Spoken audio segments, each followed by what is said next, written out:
Hey Bookaholics, welcome back to another video. Today I am bringing you a rather extensive book haul.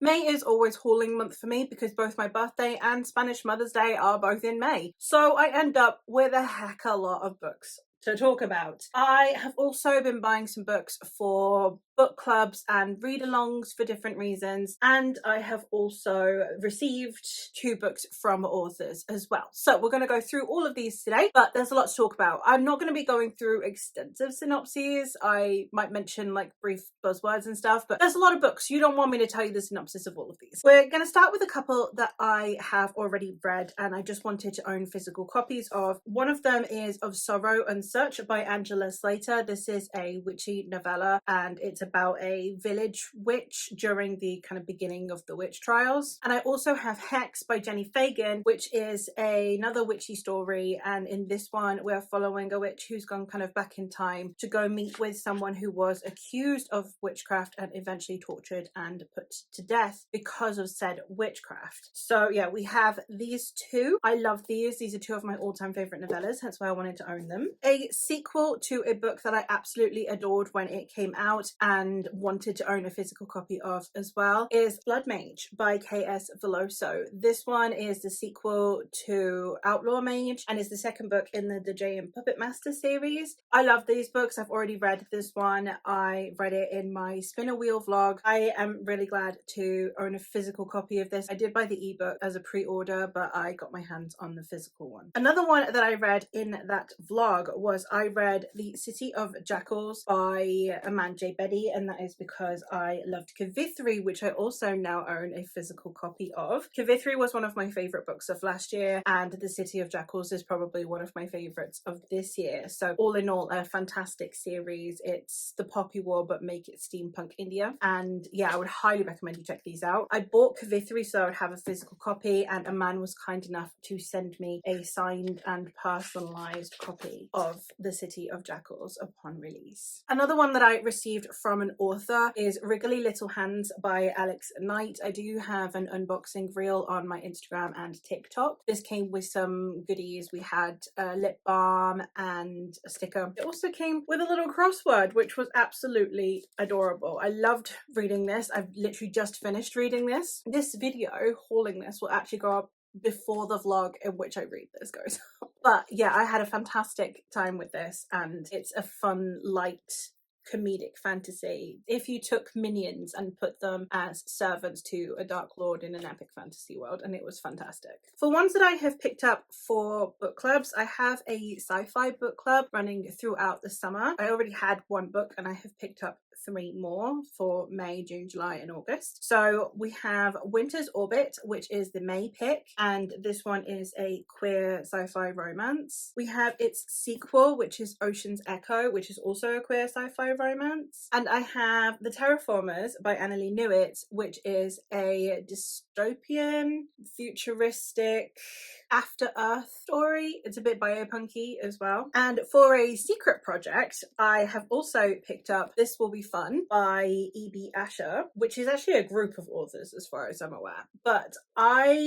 I'm very excited to get to this one, and I'm very excited for the project of this one. You guys probably won't be seeing anything about this one until August, I believe. I am very excited for you guys to see what we're doing with this book. I just can't talk about it at the moment. I also have picked up some novellas from authors that I am either really excited to read or that I have read from before. We have In the Shadow of Their Dying by Michael R. Fletcher and Anna Smith Spark. I love Anna Smith Spark. She is one of my absolute favorite authors, so I want to own everything that she has written, and this was the last thing that I don't own. We do have another book coming out this year, but as of filming this is the last thing, so I was very excited to pick this one up. I don't know very much about it apart from that it's very dark fantasy. Another novella that I have is a horror novella, and that is The Ballad of Black Tom by Victor LaValle. I did really like Lone Women by this author. I had some issues a little bit with the ending, but I loved the writing style, so I'm very excited to try more by him. And I have heard such good things about this novella specifically, and I haven't really read a horror novella in quite a long time. The only other horror novella I think I've read is by Eric LaRocca, who is like master of horror, so I'm very excited to give this one a go. And the last of the novellas that I have is A Thread of Angels by Rebecca Roanhorse. I don't know a huge amount about this other than that it's an epic fantasy novella, but I want to read Rebecca Roanhorse. I also have her Between Earth and Sky series to read, so I thought I'll just keep adding to the pile and hopefully it will force me to read her soon. Another author that I am very desperate to try, so much so that I have bought both of his works, is Simon Jimenez, and I have The Spear Cut Through Water and I also have The Vanished Birds by this author. I know that he is supposed to be on the more literary end of fantasy, and that can sometimes really work for me, so I'm very excited to give him a go. I know that this is supposed to be very unique and very unusual in the way it's told. I haven't heard as much about The Vanished Birds, but I'm just excited to give this author a go. I also have a couple of Afrofuturistic novels, the first one of which is Goliath by Tochi Onyebuchi. I have read his YA series, what's it called? The Beasts Made of Night series, and really enjoyed it, but it very much was a case of I read it a bit too late in life, and by that point I was kind of falling out of love with YA, and I appreciate YA and I appreciate its purpose, but I really wanted something adult by this author, so I'm very excited to give this a go. I know that this book is quite divisive, and I know that Angela from Literature Science Alliance said that she read it and she kind of felt middling about it, kept thinking about it, reread it, and then loved it. So that sounds like a very unusual experience, and I am excited to give it a go nonetheless. And the other Afrofuturistic one that I have is another rather short one. I've got a lot more short books on here than I would normally haul, but that is The Book of the Phoenix by Nnedi Okorafor.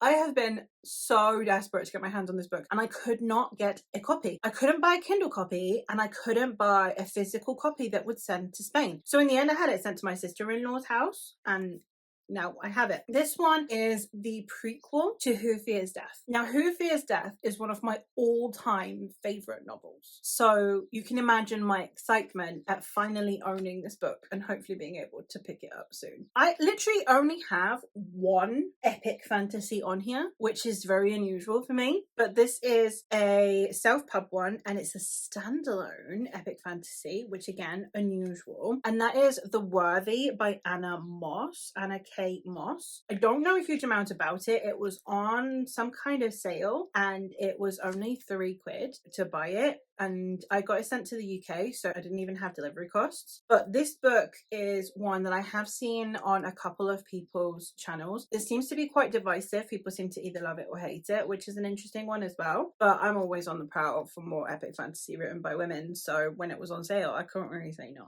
This next section is just speculative standalones, of which I have quite a few. Who is she? But yeah, I have All the Birds in the Sky by Charlie Jane Anders. I did read The City in the Middle of the Night by Charlie Jane Anders and really vibed with her writing style. So I'm very excited to read more by this author. I've also pre-ordered her book that's coming out this year. Very excited to be getting into more from this author, and that is the sole purpose of my purchase. One that is mostly influenced by my friend Rachel over Rachel Reading Fairy is I purchased Master of Gin by P. Jelly Clark. This is one that I have had on my radar for a while, but I hadn't really thought to prioritize until Rachel did a vlog, I'll leave that link down below, where she talked about this book. I know that it has disability representation, and also Rachel kind of comped the beginning a bit to The Mummy, which is one of my favorite movies because I'm a millennial bisexual, so it is compulsory. It's part of my culture, okay? It's part of my religion as a millennial bisexual, but I have to love The Mummy, and anything that is compared to The Mummy then I have to buy. Whether or not I'll be disappointed by that comp, we've yet to see, but I am very excited to get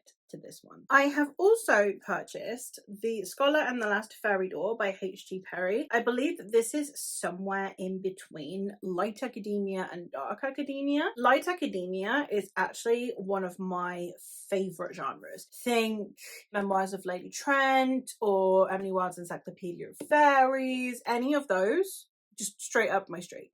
love them to pieces. Way more than Dark Academia, which I know is the more hyped one. It's the neglected sibling of this genre, and I absolutely adore it. So this one I believe is a mashup of the two. It's like a little bit more gothic, but it's got also the kind of light academia vibes as well. I don't know how, but I am very excited to get to this one. I don't know a huge amount about it because that wasn't relevant at the time. One, there's a retelling. I'm quite picky with my retellings nowadays, but this one sounded so good, and that is After the Forest by Kel Woods. This is one that is a Hansel and Gretel retelling, but it's set like 20 years later where they're adults. We now have where Gretel is a witch herself because she took the witch's grimoire. I don't know much about the Hansel character, but I think that Greta makes like really addictive gingerbread men and people are growing suspicious. It sounds great. I love the idea of like following these characters way after we originally see them in the fairy tale. Another one of the standalone speculative books that I have is The Ballad of Perilous Graves by Alex Jennings. This is one that I am really excited to try. Ever since I first heard of its existence, I kept wanting to try it and then kept forgetting to actually go buy it. And this one is like